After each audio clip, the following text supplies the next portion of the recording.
क्या हाल चाल मेरे दोस्त। मैं आपका सोम भैया आज फिर एक नए वीडियो में। तो इसमें हम देखेंगे क्लास 10 का चैप्टर नंबर 6 जिसका नाम है ट्रायंगल। तो आप लोग ने इससे पहले क्लास 9th में पढ़ा होगा ट्रायंगल। उसमें ट्रायंगल क्या तो जाने होंगे और कॉन्ग्रुएंसी कैसे प्रूव करते हो समझे होंगे। इसमें भी हम लोग वही पढ़ेंगे कि ट्रायंगल क्या होता है, लेकिन कॉन्ग्रुएंसी नहीं पढ़ेंगे। यहाँ हम लोग सिमिलर क्राइटेरिया पढ़ेंगे। सिमिलर क्या होता है अभी समझेंगे, सिमिलरिटी रूल समझेंगे और 2-3 थ्योरम है वो समझेंगे। उम्मीद है आप लोग को अच्छे समझ में आएगा, क्योंकि आप लोग का बोर्ड एग्जाम है तो इसलिए हम आपका शॉर्ट रिवीजन करेंगे। तो चलिए शुरू करते हैं। तो चैप्टर का नाम क्या है? ट्रायंगल। तो सबसे पहले समझते हैं ट्रायंगल क्या होता है। ट्रायंगल यानी जिसके 3 साइड हो, 3 एंगल हो और 3 वर्टिसेस हो। एक क्लोज फिगर होता है और एक हम लोग पढ़े होंगे formula, sum of all angle is equal to 180 degree. इसका एंगल सम प्रॉपर्टी रूल है। अब आते हैं अपने इस चैप्टर के पहले थ्योरम पे। अब से अच्छे समझिएगा। पहला थ्योरम क्या है? बीपीटी। क्या है? बीपीटी। पूरा नाम बेसिक प्रोपोर्शनलिटी थ्योरम, और इसको क्या कहते हैं? Thales theorem. याद रखिएगा। ये कहता क्या है? ये कहता है कि कोई देखिए ट्रायंगल है, ट्रायंगल किसी एक साइड के पैरेलल एक लाइन ड्रॉ करिए। तो जब वो लाइन ड्रॉ करेंगे तो दो लाइन को इंटरसेक्ट करेगा। आप लोग देख रहे हैं स्क्रीन पर। तो ये दोनों लाइन का जो रेशियो होगा वो बराबर होगा। जैसे एग्जांपल क्या है? ए बी सी, ये क्या ट्रायंगल है और डी ई हम लोग पैरेलल लाइन ड्रॉ किए, इस लाइन के पैरेलल ड्रॉ कर दिए हैं। तो देखिए A D upon D B is equal to होगा ए अपॉन ई सी। ये दोनों का रेशियो आपस में बराबर होगा। इसका प्रूफ हम लोग आगे देंगे। पहले हम समझ लेते हैं सिमिलरिटी क्राइटेरिया क्या होता है और बाकी सब थ्योरम हम लोग समझ लेते हैं। तो अब अगला थ्योरम आता है आपका कन्वर्जन ऑफ बीपीटी, मतलब कि जो हम लोग पढ़े बीपीटी थ्योरम उसका उल्टा। ये थ्योरम क्या कहता है? ये थ्योरम कहता है कि अगर हम एक लाइन ड्रॉ कर रहे हैं, दो लाइन के बीच को इंटरसेक्ट कर रहे हैं और वो दोनों लाइन का जो रेशियो होगा आपस में बराबर होगा। अगर हम एक लाइन ड्रॉ कर रहे हैं दो लाइन को इंटरसेक्ट करते हुए, तो अगर दोनों लाइन का रेशियो अगर बराबर है तब जो हम लाइन ड्रॉ किए वो तीसरे लाइन के पैरेलल होगा। ये थ्योरम कह रहा है। जैसे देखिए लाइन पैरेलल हम लोग ड्रॉ किया लाइन, तो देखिए इस लाइन और इस लाइन को क्या किया? कट किया और दोनों को क्या किया? इक्वल रेशियो में डिवाइड कर दिया। तो ये लाइन इस लाइन के पैरेलल है। अब समझते हैं हम लोग सिमिलरिटी क्राइटेरिया क्या होता है। ये देखिए आप लोग देख रहे हैं स्क्रीन पे, हम किसी भी ट्रायंगल को, अगर दो ट्रायंगल दिया है उसको सिमिलर प्रूव करेंगे। लेकिन आगे बढ़ने से पहले हम लोग समझते हैं सिमिलर क्या होता है और कॉन्ग्रुएंसी क्या होता है। तो आप लोगों ने पढ़ा क्लास 9 पे कॉन्ग्रुएंसी यानी दो शेप का कोई ऑब्जेक्ट है तो दोनों ऑब्जेक्ट का शेप बराबर होना चाहिए, साइज बराबर होना चाहिए, हर करस्पॉन्डिंग साइड करस्पॉन्डिंग एंगल आपस में बराबर होना चाहिए। अगर हम लोग अगर ऑब्जेक्ट को एक के ऊपर एक रख दें तो हम लोग को एक ही दिखेगा, तो ये कॉन्ग्रुएंसी होता है। सिमिलर क्या होता है? शेप तो सेम होगा, शेप सेम होगा। अगर ट्रायंगल दूसरा भी ट्रायंगल होगा, अगर कोऑर्डिनेटर है तो दूसरा भी कोऑर्डिनेटर होगा, लेकिन साइज नहीं सेम होगा। एक बड़ा होगा तो एक छोटा होगा, लेकिन करेस्पॉन्डिंग साइड का रेशियो बराबर होता है और एंगल तो बराबर ही रहेगा। समझ में आया? करेस्पॉन्डिंग साइड मतलब कि अगर देखिए दो है आपके सामने ऑब्जेक्ट, तो ये लाइन देख रहे हैं तो इस शेप का यही लाइन देखेंगे, मतलब करेस्पॉन्डिंग साइड का रेशियो बराबर होता है, आपस में बराबर रहेगा। उसको कहते हैं सिमिलर रूल है। ठीक, इसको कहते हैं सिमिलर। तो उम्मीद है कॉन्ग्रुएंसी क्या होता है, सिमिलर क्या होता है। अब आते हैं सिमिलरिटी क्राइटेरिया पे कि कितने प्रकार से हम लोग दो ट्रायंगल को सिमिलर प्रूव कर सकते हैं। तो पहला आता है आपके सामने, देखिए स्क्रीन पे 3 दिख रहे हैं। पहला है SSS, दूसरा है AAA और तीसरा है SAS। तीनों आप लोग पढ़ा होगा कॉन्ग्रुएंसी में भी, और कुछ इसमें नया देख लेंगे और कुछ सिमिलर में पढ़ेंगे। तो सबसे पहले आता है अपना AAA क्राइटेरिया। ये क्या होता है? लोग दो ट्रायंगल लेंगे, दोनों का शेप क्या होगा? सेम होगा, लेकिन साइड शेप नहीं होगा।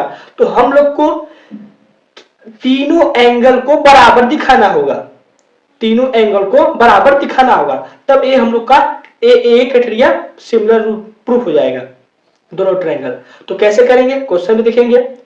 देखिए अगर हम इसमें दो ट्रायंगल प्रूव कर दिए, दो ट्रायंगल समझा कि ये दो ट्रायंगल इस दोनों ट्रायंगल का बराबर है, दो एंगल दो ट्रायंगल में बराबर है, तो तीसरा अपने आप बराबर हो जाएगा। क्यों? क्योंकि एंगल सम प्रॉपर्टी, तीनों एंगल का सम क्या होगा 180 होता है। जब दो बराबर हो गया तो तीसरा ऑटोमेटिक बराबर हो जाएगा। तो मतलब हम लोग को बस तीन एंगल दोनों ट्रायंगल का बराबर दिखाना पड़ता है, इक्वल दिखाना पड़ता है, तो सिमिलर प्रूफ हो जाएगा। अब देखिए हम लोग क्लास 9 में कांग्रुएंसी प्रूफ किए थे, उसका साइन क्या होता है? इक्वल टू के ऊपर हल्का सा टेढ़ा लाइन। तो सिमिलर कैसे डिनोट करते हैं? तो इसको बस टेढ़ा लाइन से ऐसे स्क्रीन पे दिख रहा है, इससे बस डिनोट करते हैं। ठीक है, तो समझ में आ गया। अब सेकंड आता है अपना एस एस एस, मतलब साइड साइड साइड। तो मतलब हम लोग को दो एंगल का, दो ट्रायंगल, सॉरी, अब हम लोग को दो ट्रायंगल का करस्पॉन्डिंग साइड्स का क्या बराबर होगा? रेशियो, क्या रेशियो आपस में बराबर होगा, तब वो क्या होगा? एस एस एस रूल के थ्रू वो सिमिलर ट्रायंगल कहलाएगा। ये क्राइटेरिया करता है, सिमिलर क्राइटेरिया का ये कहता है कि तीनों साइड, अगर तीनों दो ट्रायंगल का अगर तीनों साइड का करस्पॉन्डिंग साइड का रेशियो बराबर है तो हम लोग का दोनों सिमिलर ट्रायंगल है, ये क्राइटेरिया कहता है। अब तीसरा आता है बहुत important, S A S. S A S ये कहता है कि अगर किसी दो ट्रायंगल का एक एंगल और दो साइड आपस में सेम रेशियो का है और एंगल बराबर है, तब ये सिमिलर ट्रायंगल कहलाएंगे। एस ए एस ये क्राइटेरिया कहता है। तो आप लोग ने देख लिया स्क्रीन पे ये सब है। अब इसके बाद एक और थ्योरम आता है, ये बहुत इंपॉर्टेंट थ्योरम है, एरिया रिलेटेड टू थ्योरम, मतलब कि ट्रायंगल का एरिया से रिलेटेड ये थ्योरम है। तो थ्योरम क्या बोलता है? देखिए आप लोग स्क्रीन पे दिख रहा है। तो ये थ्योरम कहता है अगर दो ट्रायंगल सिमिलर है, अगर दो ट्रायंगल सिमिलर है तो इसका जब हम लोग रेशियो निकालेंगे एरिया का, ट्रायंगल के एरिया का रेशियो निकालेंगे तो ये करेस्पॉन्डिंग साइड के रेशियो के स्क्वायर के बराबर होता है, ये थ्योरम कहता है। अगर दो ट्रायंगल सिमिलर है तो अगर उन दोनों ट्रायंगल का रेशियो, अगर एरिया का रेशियो निकालते हैं तो ये करेस्पॉन्डिंग साइड के स्क्वायरों के बराबर होता है, ये थ्योरम कहता है। तो उम्मीद है आप लोग को समझ में आ गया होगा। चलिए आगे चलते हैं, बीपीटी थ्योरम का प्रूफ देखते हैं। बीपीटी थ्योरम का प्रूफ देखते हैं, उससे पहले समझते हैं। देखिए आपके सामने तीन ट्रायंगल दे दिए, अब बोले इसका हाइट निकालिए, इसका बेस क्या दे दिए? बीसी दे दिए, तो कैसे हाइट बनाएंगे? तो देखिए इस ट्रायंगल हाइट क्या होगा? एबीसी। इसमें देखिए बीच में से पॉइंट ड्रॉ किया, क्या हो गया? एडी ड्रॉ कर दिया, ये क्या होगा? इसका हाइट हो गया। Second triangle, right angle triangle, इसका हाइट यही रहेगा। अब ये कौन सा ट्रायंगल है? ये ऑब्ट्यूस एंगल है। तो देखिए ये न राइट एंगल ट्रायंगल है न ऑपोजिट ट्रायंगल, इसके बीच में तो हाइट ड्रॉ नहीं होगा, तो ये बाहर लाइन ड्रॉ होगा। कहां है इसका हाइट ड्रॉ होगा? बाहर ड्रॉ होगा। देखिए ये ड्रॉ कर दिए, तो एडी क्या हो गया? इसका हाइट हो गया। अगर हम लोग को ट्रायंगल के अंदर हाइट नहीं ड्रॉ करना हो रहा है तो बाहर ड्रॉ करते हैं। अब इसी की वजह से हम लोग प्रूव करते हैं बीपीटी थ्योरम। क्या बीपीटी थ्योरम? पता है कि अगर किसी एक साइड के पैरेलल लाइन ड्रॉ कर दिए तो दो अदर लाइनों का रेशियो आपस में बराबर होता है, ये बीपीटी थ्योरम कहता है। तो कैसे प्रूव करेंगे? देखिए आप लोग स्क्रीन पे देख रहे हैं, हम पहले एक लाइन ड्रॉ की है, ट्रायंगल, सॉरी, हम पहले ट्रायंगल ड्रॉ की एबीसी, उसमें पहले लाइन ड्रॉ कर दी डीई। अब देखिए डी के परपेंडिकुलर, डी से हम एक हाइट बनाए हैं परपेंडिकुलर, बेस क्या है? एई बेस है, तो वहां पे हाइट क्या बना दिए? एएम बना दिए। और बेस अगर एडी लिए तो वहां से क्या बना दिए? ईएम बना दिए। देख रहे हैं आपको स्क्रीन पे। सिमिलर यहाँ के डी से सी मिला दिए, ई से ए बी मिला दिए, ऐसे हम ड्रॉ कर दिए। तो अगर हम लोग ये दोनों ट्रायंगल का एरिया हम लोग रेशियो निकालेंगे, एरिया का रेशियो निकालते हैं तो हम लोग को मिल जाएगा। गिवन क्या है? गिवन है कि डीई बीसी के पैरेलल है। तो देखिए अगर हम area of triangle A DE, area of triangle DE और इसका क्या करें? रेशियो कैसे करें? एंगल बीडीई, बीडीई, ये दो ट्रायंगल है तो इन दोनों का रेशियो कैसे निकलेगा? एरिया कैसे निकलेगा? Half base into height. अगर हमें निकाल दिए तो दोनों का करस्पॉन्डिंग साइड मैच हो जाएगा। ठीक, तो देखिए कैसे करेंगे? A angle A B, sorry angle क्या है? ट्रायंगल क्या है? A D B. तो इसका हाफ तो रहेगा, ये बेस क्या हो जाएगा? अगर हम लोग बेस क्या ले लिए? एडी। अगर हम लोग बेस लेंगे क्या? एडी। एडी क्या ले लिए? बेस। तो इसका हाइट क्या हो जाएगा? ईएन। हाइट क्या हो जाएगा? ईएन। अब सेम काम देखिए दूसरा ट्रायंगल क्या है? BDE, BD. इसका बेस क्या होगा? बेस क्या होगा? बेस क्या होगा इसका, डीबी क्या होगा, डीबी, लेकिन हाइट क्या होगा, हाइट क्या होगा, इसका भी हाइट en होगा, इसका भी हाइट en होगा।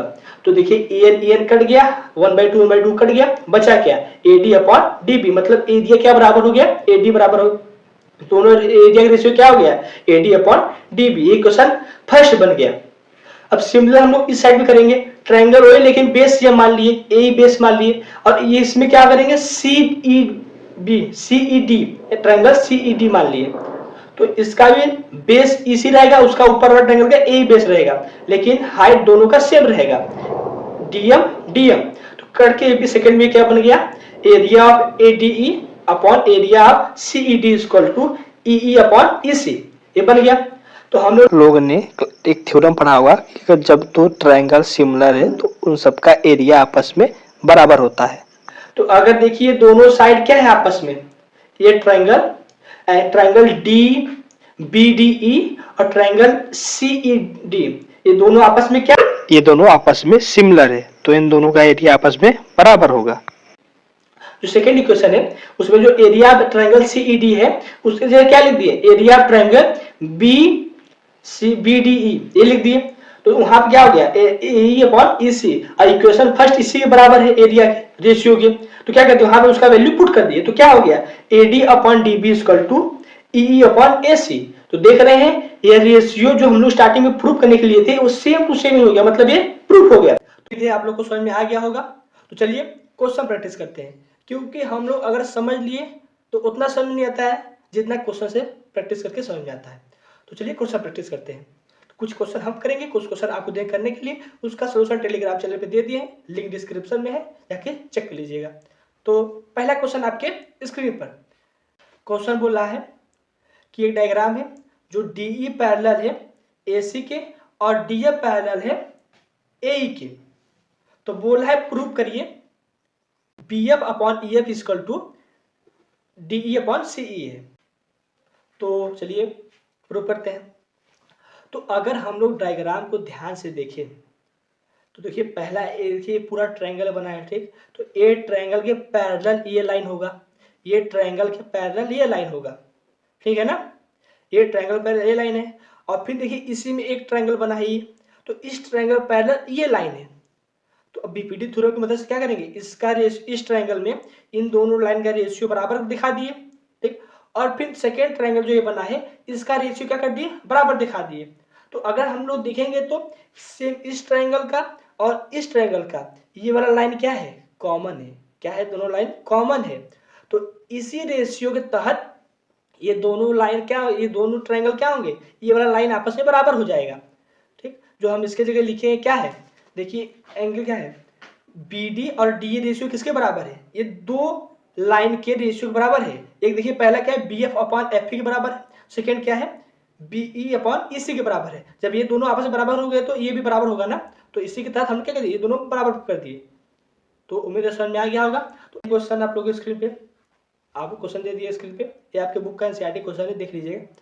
क्वेश्चन क्या बोला है, let triangle ABC similar triangle DEF and their area be respectively 64 centimeter and 121 centimeter square if EF is equal to 15.4 centimeter and find BC। तो कैसे होगा, तो अभी हम थ्योरम बताए हैं कि अगर दो ट्रायंगल है, दो सिमिलर ट्रायंगल है, तो उन दोनों ट्रायंगल का एरिया का रेशियो क्या होता है, उनकी करस्पॉन्डिंग साइडों के स्क्वायर के बराबर होता है। ये हम पढ़े थे, बस ये देखिए क्या किया सॉल्यूशन में, ऊपर का एरिया लिख दिया, नीचे एरिया लिख दिया ट्रायंगल का, ट्रायंगलों का। फिर क्या कर दिए, दो साइड है, करस्पॉन्डिंग साइड है, क्या EC है और BC है, सॉरी EF है एंड BC है। तो क्या किए, EF तो दिया लेकिन BC नहीं दिया है, तो उसको x मान लिए। फिर देखिए वैल्यू पुट कर दिए, तो क्या आ गया 64 121 हो गया। इधर देखिए दोनों स्क्वायर है, तो अगर हम इधर से स्क्वायर हटाएंगे तो इधर रूट लग जाएगा, तो रूट लग क्या आ गया 8/11। तो BC अपन क्या हो जाएगा 15.5। कैलकुलेशन किए क्या आ गया आंसर, BC सोल्व क्या आ गया आपका 11.2 सेंटीमीटर। ये आपका आंसर है। उम्मीद है कि आप लोग को समझ में आ गया होगा। तो ये दो क्वेश्चन आपके लिए, पहला क्वेश्चन ये है और दूसरा क्वेश्चन ये है। तो उम्मीद है आप लोग को अच्छे समझ में आ गया। तो आप लोग प्रैक्टिस करिए, हम आपको सैंपल पेपर टेलीग्राम चैनल पे दे दिए हैं, और पिछले साल का प्रीवियस ईयर क्वेश्चन भी दे दिए हैं। तो जाइए सॉल्व करिए। तो आज के लिए इतना ही, मिलते किसी नेक्स्ट वीडियो में, तब तक के लिए पढ़ते रहिए।